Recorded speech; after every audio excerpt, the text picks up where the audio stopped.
Chandelier light spilled like liquid glass across linen and laughter.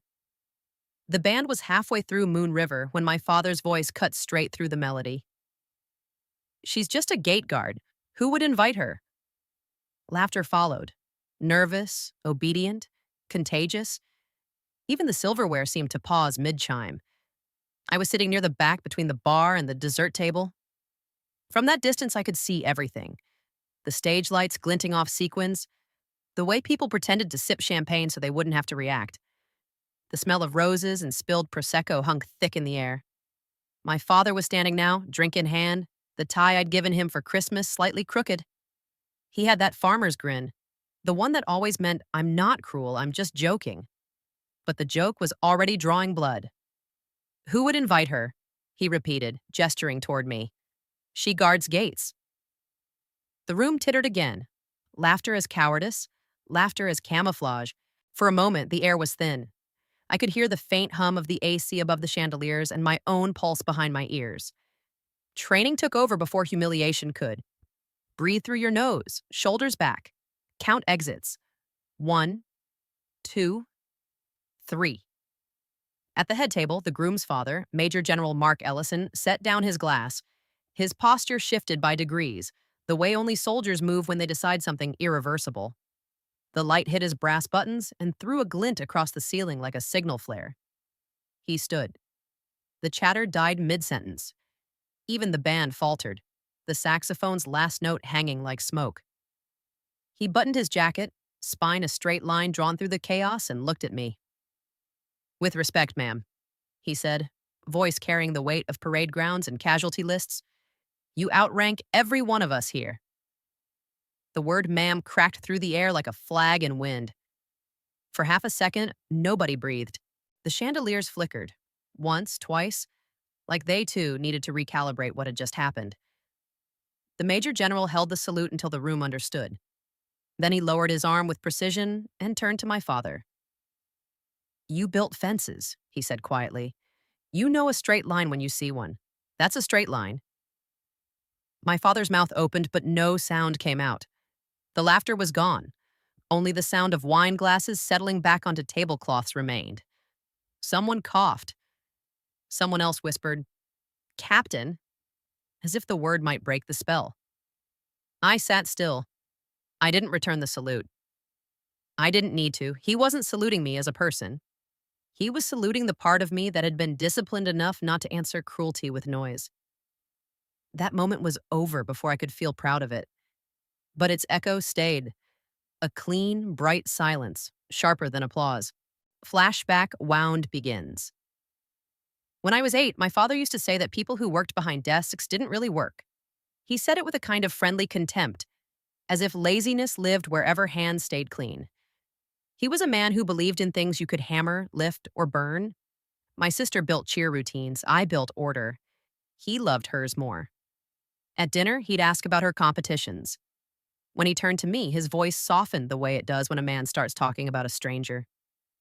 You still doing those numbers and charts? He'd ask, and I'd nod. Real people build things, he'd add, smiling so I'd think it wasn't an insult.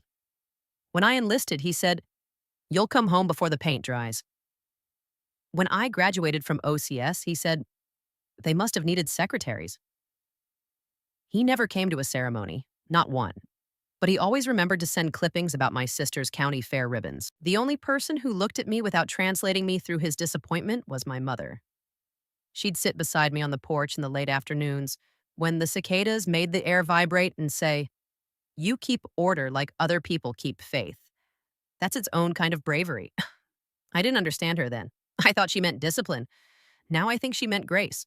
When she died, I found her old prayer card tucked into the back of her jewelry box.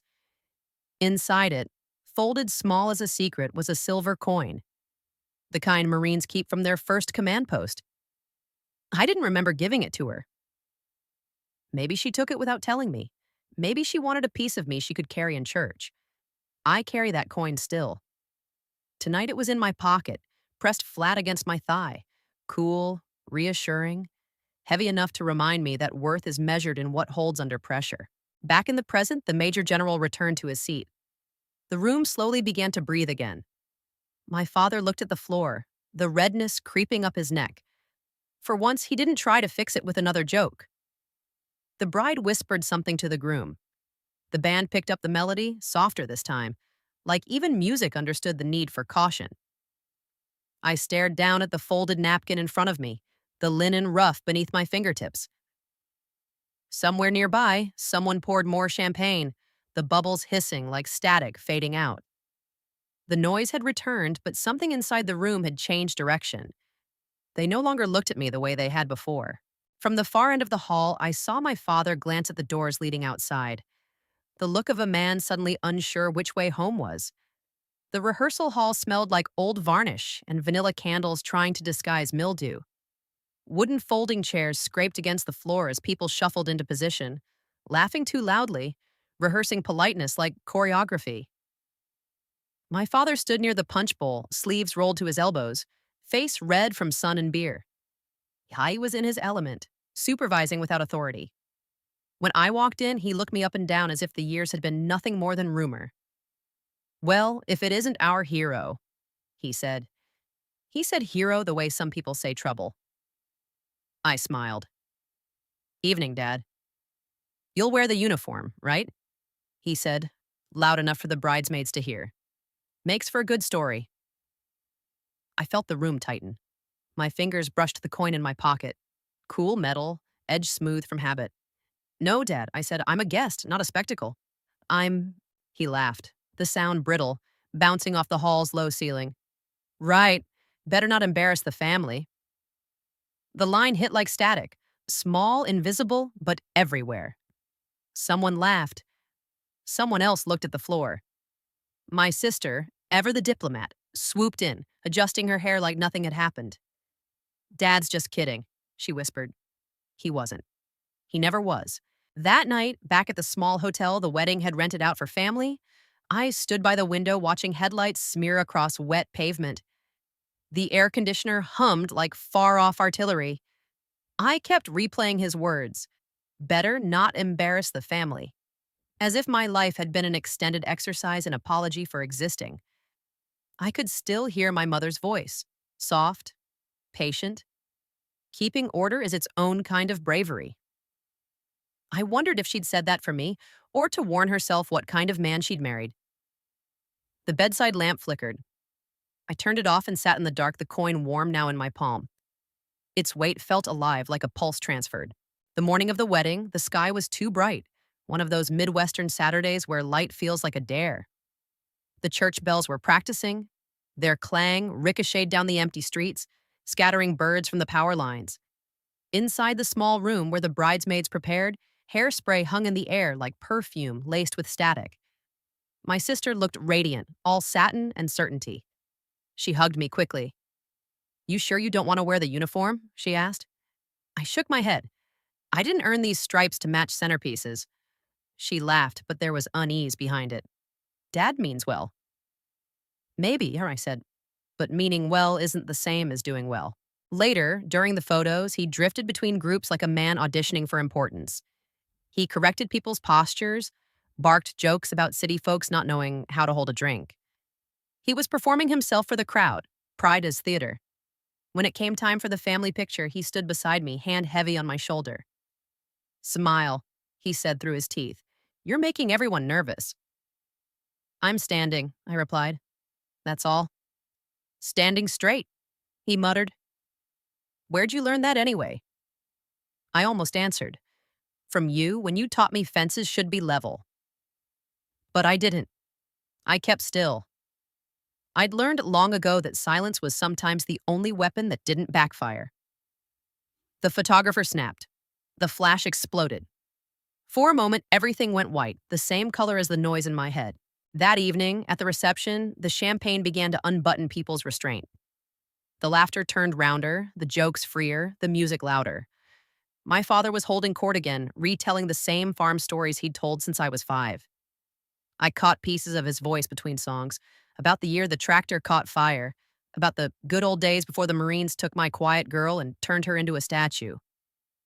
Every time I heard it, I counted backward. 3 breaths, steady rhythm, calm pulse. It wasn't anger I felt, it was fatigue. He'd always been proudest when others agreed with him. Tonight they did. Too polite, too drunk, too cowardly to challenge him. Then I saw Major General Ellison watching from across the room. Expression neutral, glass untouched. His uniform's miniature pins glimmered beneath the chandelier. He didn't move. He didn't need to. His stillness had weight. I didn't know it yet, but he had seen this dance before. A father making himself taller by shrinking his daughter. When the band switched to a slower tune, I stepped outside to breathe. The air was cooler there, scented with pine and the faint sweetness of vanilla cake drifting through the open doors. Crickets scraped at the edge of the lawn like tiny instruments. I looked down at the gravel path lit by fairy lights and thought about fences. How my father had once made me dig post holes straight enough to shame the horizon. He'd called it learning accuracy.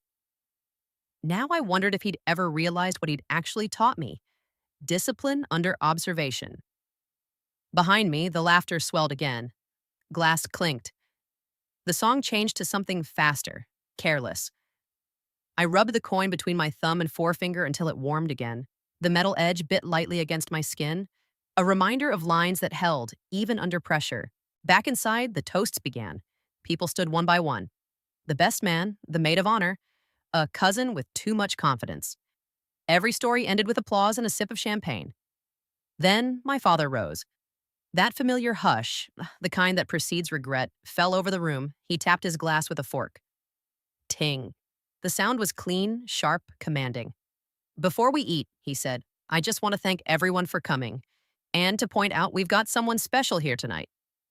He looked at me, smiling that small, false smile.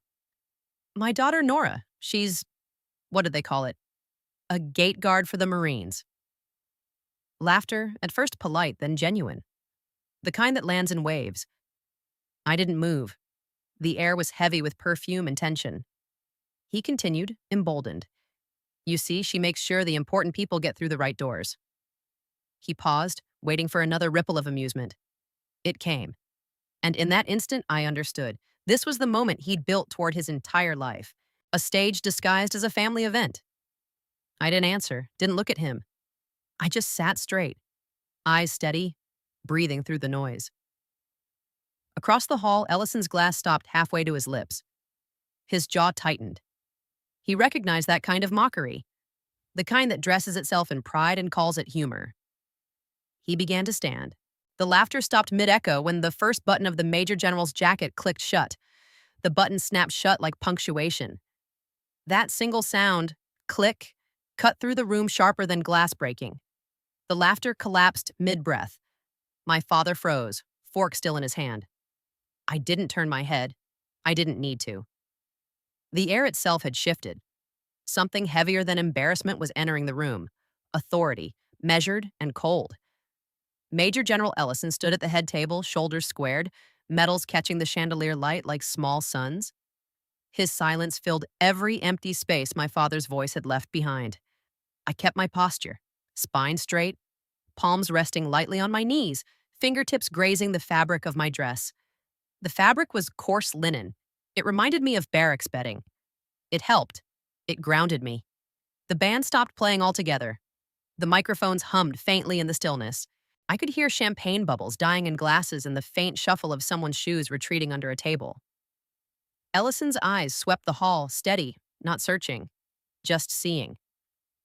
That's what leadership looks like when it's tired of explaining itself. But before he spoke, my mind slipped backward. Uninvited. I saw my mother in the kitchen, sunlight slanting across her shoulders, her hands dusted with flour as she said quietly, "You keep order like other people keep faith." I hadn't understood then that she was preparing me for this exact kind of night, the kind where silence would have to do the work of speech. I touched the coin in my pocket. It pressed against my thigh like a held breath. The Major General cleared his throat. The sound wasn't loud, but it had gravity. He looked at my father. "With respect, sir," he said, his voice even, almost gentle. "You've got it backward." A few guests shifted in their seats. The chandeliers flickered again, throwing fractured light over the white tablecloths. Ellison turned his body fully toward me, heels together, back straight, and saluted. "With respect, ma'am, you outrank every one of us here." The words landed with the weight of an oath. No music, no applause. Just the sound of air being drawn in at once by 200 witnesses. Then he lowered his arm. Slowly, deliberately. For a heartbeat, I thought I'd imagined it. The surreal symmetry of insult answered by reverence. But the look in my father's eyes told me otherwise. He'd gone pale, like a man realizing too late that the punchline had never been his. Ellison wasn't performing. He wasn't rescuing me. He was correcting the record in the only language this room understood. Formality, rank, order. The kind my father had spent his life dismissing. My father tried to recover. He chuckled once, too loudly, and raised his glass as if to toast away the moment. But his hand trembled. A few drops of champagne spilled onto the tablecloth, spreading slowly, forming an uneven circle. The smell of it, sweet and sour, sticky and sharp, cut through the air. No one laughed this time. Even the bride looked away, eyes downcast, her smile faltering. Ellison spoke again, not raising his voice. "You built fences, Mr. Hayes," he said. "You know a straight line when you see one. That's a straight line." It wasn't cruel, it was surgical. The sentence landed like a verdict pronounced by geometry itself. I stayed seated. It wasn't humility, it was choice. To stand now would make it about pride, not principle. Instead, I placed my palm flat on the tablecloth. The linen felt warm now from the lights, from the moment's intensity. I traced the seam at the edge, neat, precise, unbroken. There was discipline, even in that gesture, to acknowledge structure when the room was unraveling. Ellison nodded to me, a barely perceptible motion, then sat back down. He adjusted his jacket, folded his napkin, and picked up his fork again as if the matter were closed. And, in a way, it was.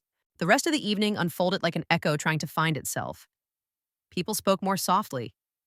The laughter, when it returned, sounded different. Careful, almost reverent. My father didn't speak again. He stared at his plate, jaw tight, color slowly returning to his cheeks. I saw him glance once at the Major General, then at me, then back down. He looked smaller somehow, though no one had taken anything from him but illusion. My sister tried to lighten the air. Another toast, a story about their honeymoon plans, but her voice trembled. The band picked up again, this time a slower waltz, the kind played to fill silence rather than accompany joy. I excused myself and stepped outside again. The night air hit cool against my skin, carrying the scent of rain on pavement and lilacs from the churchyard. Inside, the music continued faintly, muted, distant, like memory already fading. I leaned against the brick wall, feeling the roughness against my palm, grounding myself again. The sky was clear now. Stars above, precise and unbending, like the coordinates on a map you can trust. From inside, I could hear Ellison's voice again, low, measured, saying something to the table that made the guests nod. Even through walls, command carries. I closed my eyes and exhaled. The coin in my pocket had warmed to the temperature of my hand. I thought of my mother again, how she'd said bravery wasn't loud. She'd have smiled at tonight's symmetry. A man of rank teaching another that humility wears the same uniform as strength. When I went back in, my father was gone from the main room. The empty chair beside the head table felt louder than any music. I found him later in the side hallway, leaning against a column, staring at the floor. The light above him buzzed faintly, the kind of flicker that makes shadows waver. He didn't look up when I stopped. For once, neither of us had a script. He muttered, "Didn't mean to." "I know," I said. He rubbed a hand over his face. "Guess I don't know when to shut up." "You just forgot that words can salute too," I said. He let out a hollow laugh, and I fired mine all wrong. We stood there, the smell of cake and coffee drifting from the banquet hall, both of us looking anywhere but at each other. Later, when I returned to my table, Ellison caught my eye and gave a slight nod. Not approval, not pity, recognition. The kind that says you held the line. As the lights dimmed for the final dance, the crowd began to stand again. Not for the couple this time, but because they'd finally remembered how.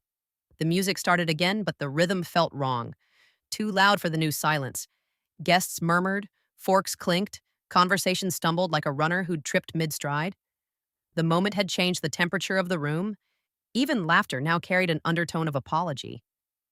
The Major General had returned to his seat, posture impeccable, as if the entire confrontation had been no more than a procedural correction. His calmness radiated command, measured, absolute. My father stayed in the hallway.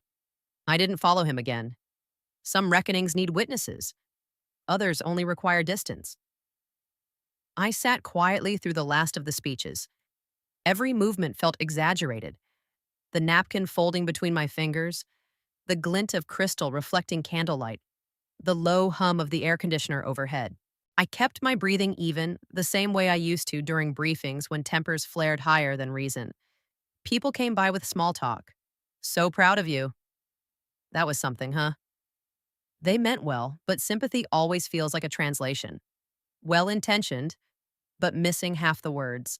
After dessert, the Major General approached my table. He moved with the deliberate precision of someone who has spent a lifetime walking in front of formation. "Captain Hayes," he said, offering his hand. His grip was firm, his eyes unreadable. "I believe we met once. On paper." It took me a second to understand. Then I remembered the after-action report I'd written 5 years earlier for an operation in Kandahar.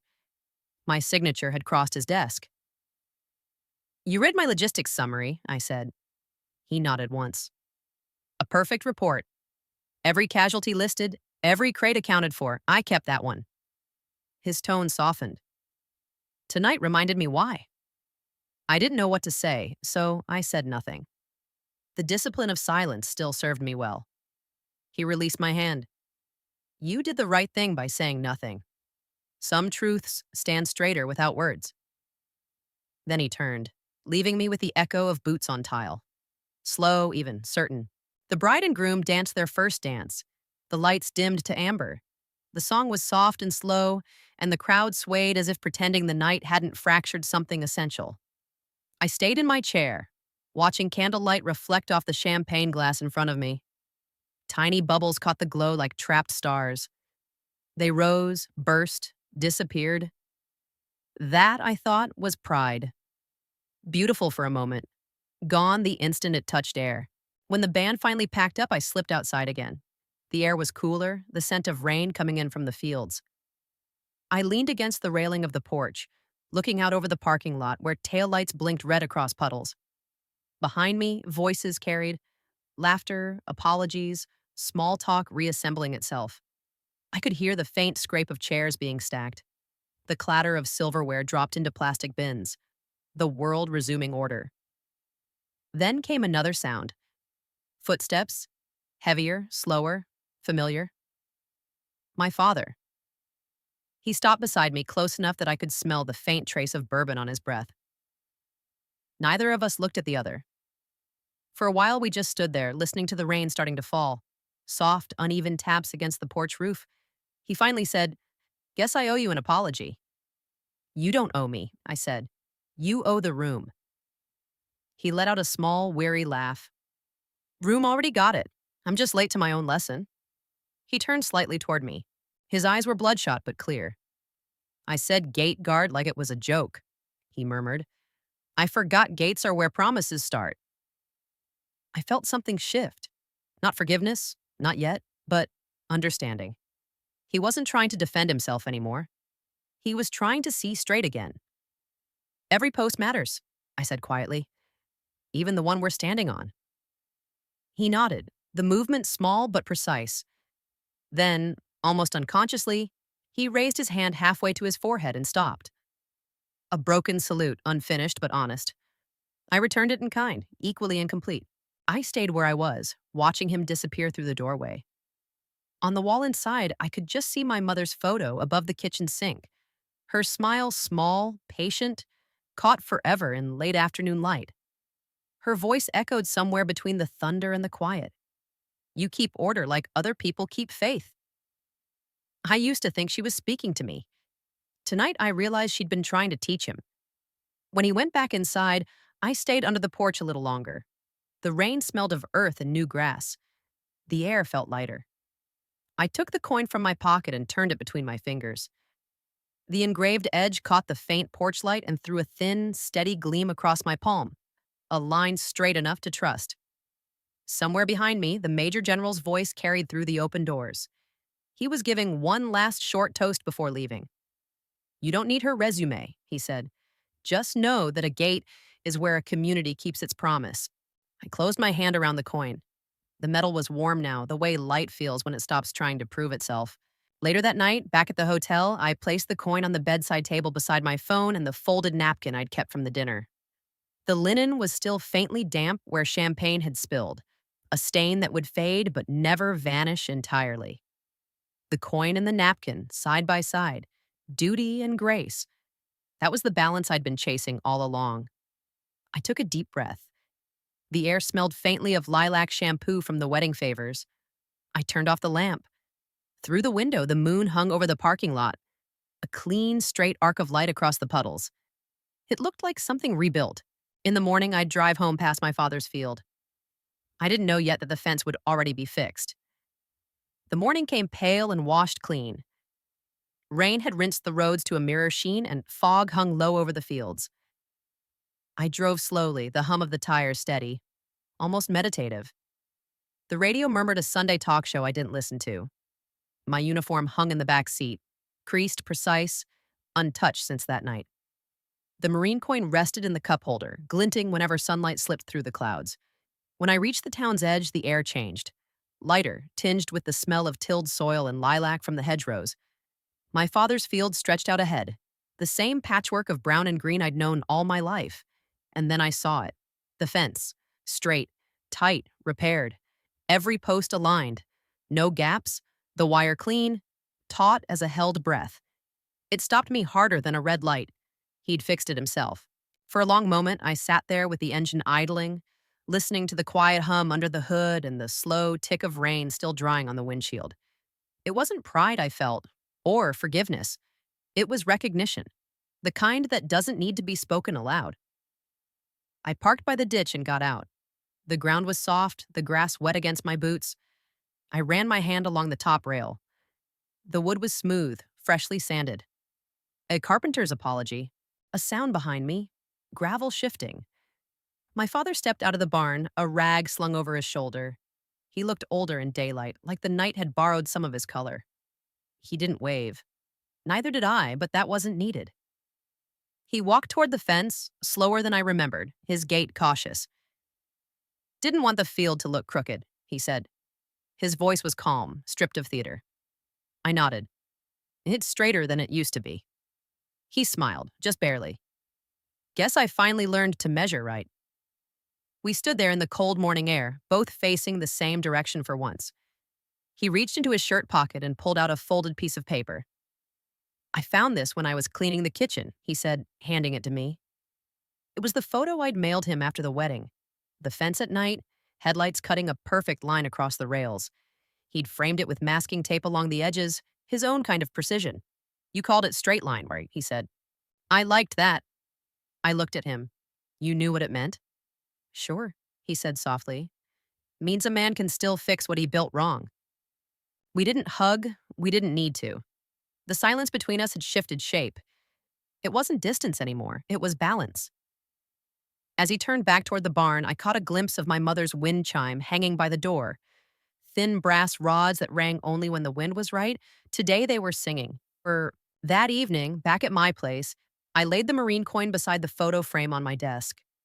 The two objects glimmered differently, one earned, one forgiven. Between them sat a folded scrap of paper torn from my field notebook. I wrote just 6 words before sliding it inside the frame.